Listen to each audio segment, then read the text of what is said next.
morning. It is great to have you with us today. Thank you for coming to our workshop on the ADA, the Americans with Disabilities Act. Jay Mercer is our presenter. And many of you know Jay.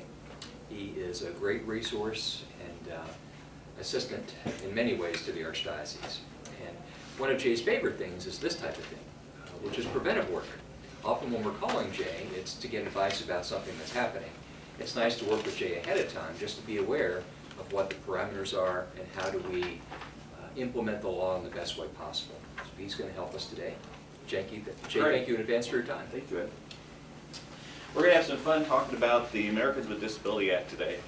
And one of the things that we're going to start out with is forgetting anything you probably already know about the ADA, because the law has changed. What happened if you think of how civil rights actions, some of you may be already familiar with civil rights actions, but you start with the protected class, okay? So in order to bring a civil rights claim, either federal or state, you have to be a member of the protected class. So we know those protected classes to be age, race, national origin, handicap, and gender. Those are the 5. Well, it's pretty easy to figure out what protected class you're in for gender and age, because it's age 40, and race and national origin. But it wasn't always so easy to figure out what protected class was with regards to handicap or disability. Okay? So most of the court cases dealt with, were you or were you not disabled? And all these cases out of the Supreme Court ended up going up, and that's where the law changed. We no longer focus on whether or not you're a protected class. I look around this room, and believe it or not, everybody in this room is most likely a disabled person in some way. When you get through with this, and you look through this, there's probably no way you're going to figure out, you've got eyeglasses on, I mean, or if you take a prescription drug in any type, you're probably a disabled person. So probably we're all within the protected class now. Now we just have to figure out how the law applies. So the stated purpose of the Americans with Disability Act is to reinstate a broader scope. When the new amendments came out that overturned all these Supreme Court decisions, the stated purpose of Congress was to expand it. All right? So the important changes they made is they basically rejected a lot of Supreme Court decisions, and they specifically made it easier for an individual to file. Now, why did they do that? Well, according to Congress, the Supreme Court didn't get it right. And so they were trying to figure out a way to extend disability to more people. So, as we talked about for years, we focused on what was a protected class. And this is no longer the way we go about it, but we still need to know what the definition of disability is going forward. According to the EEOC, a disability is, you should not focus on whether an individual meets the definition of disability, okay? The focus should not be on whether or not they're within the protected class, okay? But the definition hasn't changed. It's just the way we apply it. So a disability is still a physical or mental impairment that substantially limits a major life activity. So, impairment. This is important. Examples under the regulations of what an impairment are listed here. These are things that meet the definition of disability. Deafness, blindness, an intellectual disability, autism, epilepsy, cerebral palsy. These are, if you have these conditions, you are disabled. Okay? The regulations also talk about there are some that may meet the definition of disability. For example, asthma. Well, my daughter has asthma, but she has it very infrequently. I think they call it athletically induced asthma. When she really gets running hard and really pumped up, sometimes she'll need an inhaler. But it doesn't affect the way she does her work. So there's an example, hypertension. Well-controlled hypertension with medication probably is not a disability unless the medication causes a side effect. Okay? And then it still could be. So these are things that could be a disability, just may meet the definition, but we need to look at if there is, in fact, an actual impairment. And then there's mitigating measures. What's an example of mitigating measures? Well, I couldn't see your faces from here if I didn't have my contacts in, okay? But I have 20/15 vision with my contacts in. So that's a mitigating measure. So as far as sight's concerned, I do not have an impairment. Unless one of my contacts falls out, and then we got a problem. So these are examples of some of the mitigating measures that may make one of those listed potential impairments no longer an impairment, okay? But if one of these things that we have listed here still has a residual, for example, if you have a prosthetic limb, but you still have, it provides you with function, but it doesn't provide you with complete function that may be essential to that job. For example, if the person would be a custodian and they have an artificial hand, but the artificial hand doesn't allow them to hold the broom in a way that, or a mop the way they need to do that, they would still have an impairment. So mitigating measures can, in fact, cause a person who is disabled and has an impairment to no longer be impaired. But sometimes when you apply the mitigating measures, it still may have a residual impairment. Have I lost you yet? Good. Then we have episodic, okay? Episodic just means that it may occasionally be an impairment. Epilepsy is a very good example of an episodic impairment, okay? A person who has epilepsy probably would not be a good candidate to be a bus driver.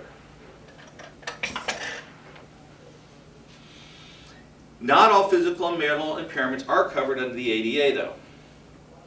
For example, temporary conditions. Okay, what do we mean by temporary? Well, we can talk about those as the common cold or flu or seasonal allergies or a sprain or a strain or broken bones that fully heal. Those be temporary conditions. So a person breaks their leg and for 6 weeks they're in a cast and it heals perfectly. That person was not disabled.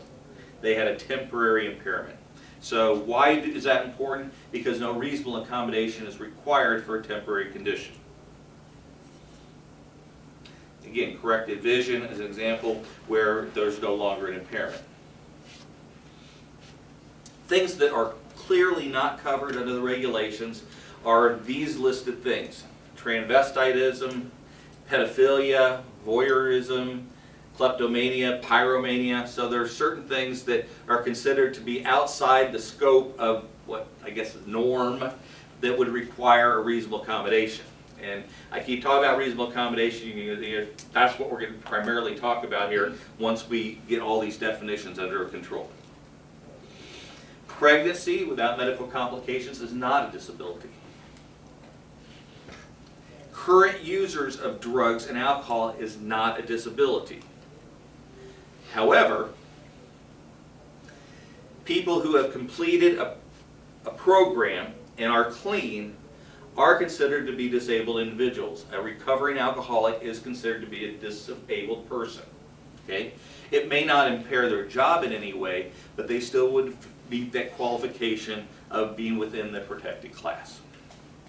However, if they are using again, either alcohol or drugs, they fall out as soon as they start using again as being disabled. That's a really strange one, I know. The new term that the Congress is substantially limits.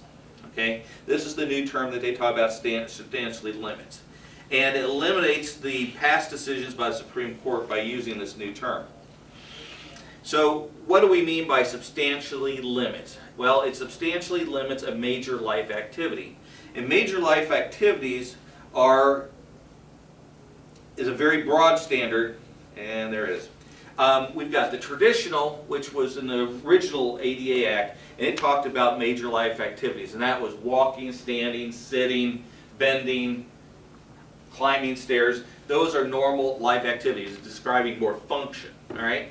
But now they have the new category, which is operation of major body functions. So now we're talking about internal, not just physical activity, but actual body functions. And what do we mean by that? Well, first of all, here is the list of major life activities, like we had under the prior act. Okay, sitting, reaching, standing, walking. These are the things that you Almost all of them are physical, all right?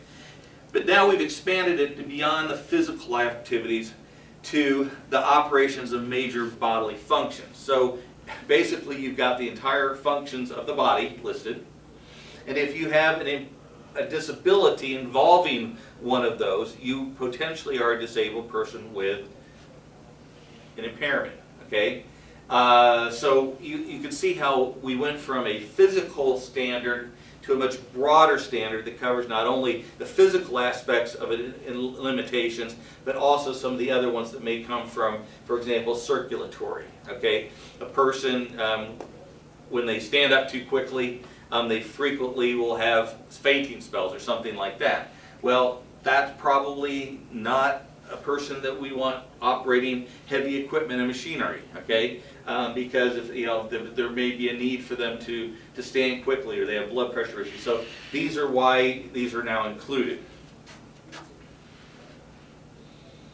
So remember, the entire reason for the Disability Act amendments was to expand coverage. But coverage and protected class is not the issue. Reasonable accommodation is the issue.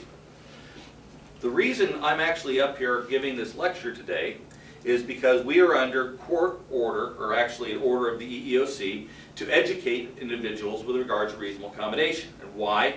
Well, we had a couple cases where they found no discrimination by the Archdiocese, but they think we should have done a better job. All right? So we didn't discriminate, but we didn't do as well a job as we could. What that basically means is we didn't go through some of the steps that we should have known, or you should have known, to go through to get to the same result that you did. All right, so you didn't do anything wrong, but in order to work things out without those two cases, we agreed to make a presentation that's being videotaped, as I understand. So the managers and people who make employment decisions in the Archdiocese have the ability to understand an issue spot. That doesn't mean you're going to be going through and making all these decisions necessarily. It means that you're going to be issue spotting and bringing them to Ed, bringing them to me, so we can help you through the process. Because I'm not going to try to educate everybody on all the nuances of this act. It really, it would take a several-day course to do that. What we want you to be able to do at the end is basically understand reasonable accommodation. So I've made a list of what the things that we're going to do, training objectives.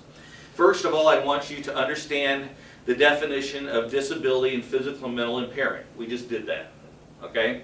May have been confusing, but we now know basically just about everything is going to qualify that person for a disability if they have an impairment that impacts their job. Then we need to understand that individuals are protected under this act. I think we have that. And then understand what a qualified individual is. And again, a qualified individual means, are they an individual who could be protected by this act?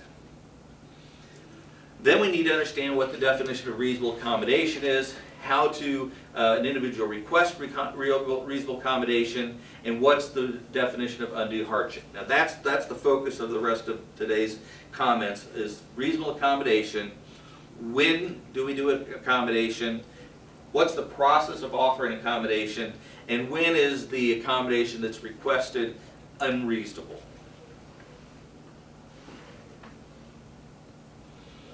Okay, first we have to figure out, is the person a qualified applicant? All right? Now, qualified means they have the ability, the skill, the requisite licensures to do the job. Okay? Then we say, can they perform the essential functions of the job? Now, Ed works really hard on putting together these essential functions of the job. Okay? So when we go back and look at, can the person perform the essential functions of the job, we can look at this list and we can make sure that they can in fact do those things. I know that's a kind of a definition, so I'm going to give you some examples that will help you understand this a little bit better. Again, this is just a definition. I'm not sure this is necessarily a helpful slide. Okay, so first of all, is this going to affect a major like activity, the physical parts we talked about? And then we talk about the essential functions of the job, okay? Now, the position, when we talk about essential functions of the job, we're stripping off all the extra little things. We're just looking purely at what does that job really do?